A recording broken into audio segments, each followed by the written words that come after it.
یا علی یا علی.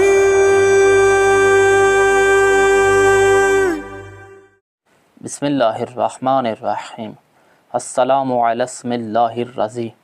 ناظرین محترم، 13 رجب المرجب وہ دن ہے جس دن اللہ کی جانب سے کل ایمان حضرت امیر المومنین علی بن ابی طالب علیہ السلام کی آمد ہے، اور اسی مناسبت سے تمام مومنین مومنات کی خدمت میں تبریک پیش ہے. مولا کائنات علی بن ابی طالب علیہ السلام وہ ہستی ہیں پیغمبر اکرم صلی اللہ علیہ وآلہ وسلم کی حدیث کے مطابق مومن اور منافق کی پہچان ہے.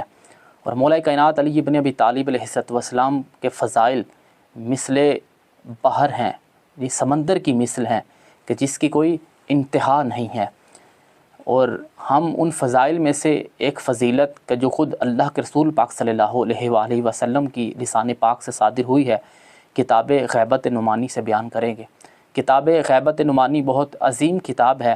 اس کے مکمل 26 ابواب ہیں، اور دوسرے باب میں یہ پہلی حدیث ہے جو باب ہے وَاعْتَصِمُوا بِحَبْلِ اللَّهِ جَمِيعًا وَلَا تَفَرَّقُوا. اللہ کے حبل کو تھام لو، وَلَا تَفَرَّقُوا، اور تفرقہ بازی نہ کرو اور خود متفرق نہ ہو جاؤ. جناب جابر بن عبداللہ انصاری سے روایت ہے. جناب جابر بن عبداللہ انصاری کہتے ہیں کہ اللہ کے رسول پاک صلی اللہ علیہ وآلہ وسلم منبر پہ تشریف فرما تھے. تمام صحابہ کرام موجود تھے کہ کیا ہوا؟ وفد علی رسول اللہ صلی اللہ علیہ وآلہ وسلم اہل الیمنی، کہ ایک یمنیوں کا گروہ، ایک یمنیوں کی جماعت اللہ کے رسول پاک صلی اللہ علیہ وآلہ وسلم کی بارگاہ میں آیا.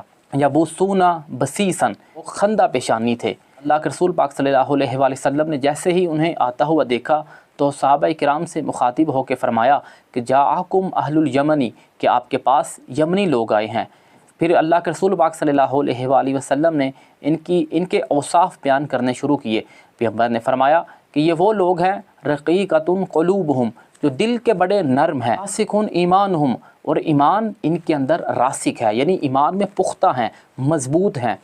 پھر فرماتے ہیں وَمِنْهُمُ الْمَنْصُورُ، اور ان میں ایک منصور نامی شخص ہے. پیغمبر فرماتے ہیں جو 70,000 گروہ کے ساتھ، 70,000 لشکر کے ساتھ نکلے گا، خروج کرے گا، میرے بعد میرے وصی کی اور میرے وصی کے جانشین کی حمایت کرے گا. ان یمنیوں نے اللہ کے رسول پاک صلی اللہ علیہ وآلہ وسلم کی لسان اطہر سے وصی کا نام سنا تو کہنے لگے یا رسول اللہ من وصیوں کا، کہ آپ کا وصی کون ہے؟ اللہ کے رسول پاک صلی اللہ علیہ وآلہ وسلم نے فرمایا کہ میرا وصی وہ ہے کہ جس کے بارے میں اللہ قرآن میں کہتا ہے وَاعْتَصِمُوا بِحَبْلِ اللَّهِ جَمِيعًا وَلَا تَفَرَّقُوا، کہ تم اللہ کے حبل کو تھام لو، وَلَا تَفَرَّقُوا، اور خود متفرق نہ ہو جاؤ، اکٹھے رہو. میرا وصی اللہ کا حبل ہے. جیسے ہی انہوں نے اللہ کے رسول پاک صلی اللہ علیہ وآلہ وسلم کی لسان پاک سے حبل کا نام سنا تو کہنے لگے یا رسول اللہ بین لنا ما ھذا الحبل، کہ ہمارے لیے اس حبل کی حقیقت بیان کریں کہ اس حبل سے کیا مراد ہے. اللہ کے رسول پاک صلی اللہ علیہ وآلہ وسلم بیان فرماتے ہیں کہ الا بحبل من اللہ وحبل من الناس، کہ ایک اللہ کی جانب سے حبل ہے اور ایک لوگوں میں سے حبل ہے، لوگوں میں سے کوئی انسان حبل ہے. تو پیغمبر فرماتے ہیں جو اللہ کی جانب سے حبل ہے کتاب ہو، وہ اللہ کی کتاب ہے، اور جو انسانوں میں سے ایک انسان حبل ہے وصی، وہ میرا وصی ہے. پھر انہیں سمجھ نہ آئی اور پھر اللہ کے رسول پاک صلی اللہ علیہ وآلہ وسلم سے پوچھنے لگے یا رسول اللہ من وصیوں کا، کہ آپ کا وصی کون ہے؟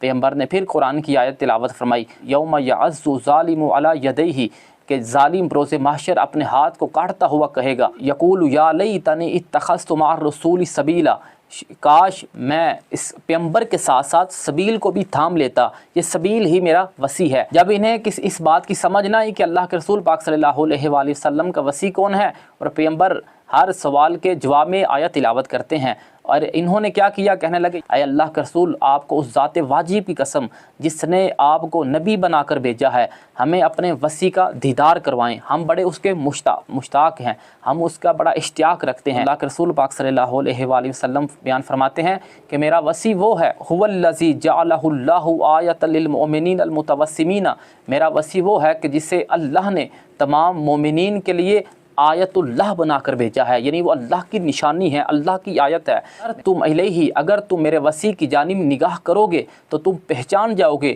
کہ میرا وصی کون ہے.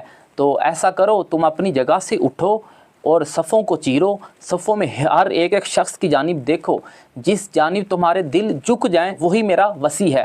اب انہوں نے کیا کیا، اپنی جگہ سے اٹھے اور ہر ایک شخص کے چہرے کی جانب دیکھتے گئے۔